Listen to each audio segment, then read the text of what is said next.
Hey everyone, welcome back to my channel. Today I have got something special for you, a new nail art tutorial. Also, don't be fooled by how stunning it looks because I promise you it's a breezy to create. Stick around as we dive into the steps. In this step, apply a thick layer of gel polish but don't cure it under UV light. For this nail art, one thick layer is all we need. No need for the second coat. I am using a vibrant magenta pink in the video, but feel free to choose your favorite shade. Next step, let's add some white gel polish to the center of the nail. We are creating a line downwards the middle, leaving space on either side. After drawing the lines, grab a dotting tool or a toothpick. I am using a dotting tool in the video.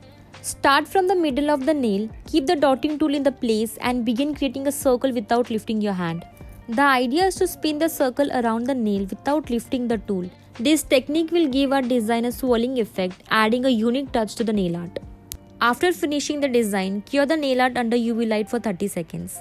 Once cured, apply a shiny top coat over the entire nail to add extra shine and seal the nail art. Cure the top coat under the UV light for another 30 seconds to set it in place. And there you have it. In just few seconds, you will create a stunning design. Give it a try and share your result into the comments below. If you enjoyed this video, don't forget to like, share and subscribe to my channel for daily updates. Thank you so much for watching.